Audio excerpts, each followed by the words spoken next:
Friedman, referring to the statements that you made about women who advocate equal pay for equal work.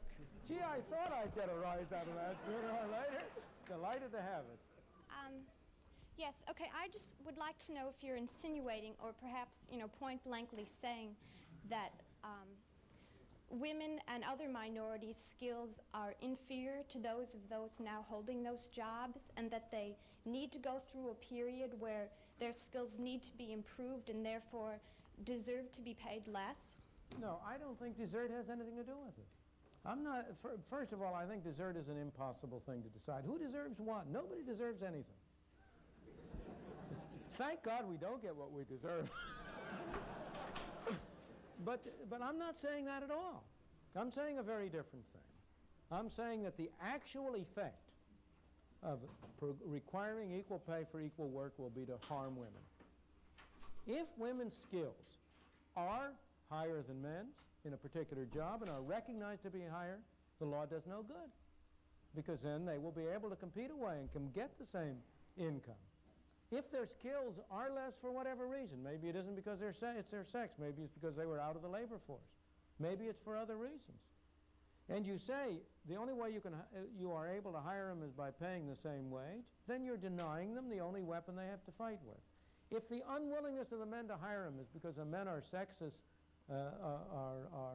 what's the phrase, racist, sexist pigs or whatever, if that's the only reason they want to hire them, nonetheless, you want to make it costly to them to exercise their prejudice. If you say to them, you have to pay the same wage no matter whether you hire women or men, then here's Mr. Sexist Pig. It doesn't cost him anything to hire men instead of women.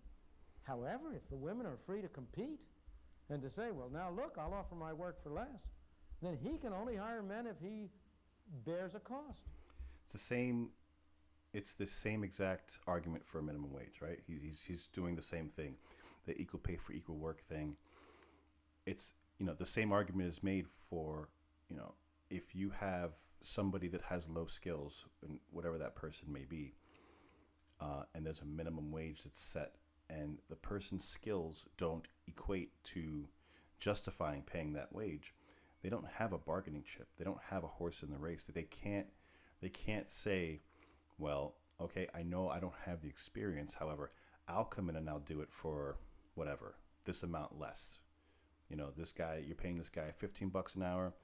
I just want a job. I want to learn. I'll do it for 10. And you're making that illegal. That's an illegal thing to do. You're not allowing that person to get their foot in the door. And that's what people that don't understand when that's what the minimum wage law does. It takes off the bottom rungs of the ladder. It doesn't allow somebody to get onto the ladder, because in order to get onto the ladder, you have to have a basic idea of whatever sector you're getting into. I'm not saying that it could be name a job, any job, and some of them are going to, obviously very low skill is required. And if very low skill is required, it could be something as fast food or whatever, and maybe this person doesn't get the job over that person because it's a $15 minimum wage, and that person speaks Spanish and this person didn't speak Spanish. It could be something, as simple as that. But you're eliminating, that person maybe that didn't speak Spanish. Maybe he would say, I would do it for $3 less or whatever it is, and he can't do that. And let's get back to him here and let him finish. If the women are really good as good as a man, then he's paying a price for discriminating. And what you are doing, not intentionally, but by misunderstanding, when you try to get equal pay for equal work laws, is what you are doing is reducing to zero the cost imposed on people who are discriminating for irrelevant reasons. And I would like to see a cost imposed on them. I'm on your side, but you're not. Thank you. He was a master, man. He was phenomenal. I have to admit that a lot of his writings are pretty, they're accessible, but the videos just, for me, they're a lot easier to consume.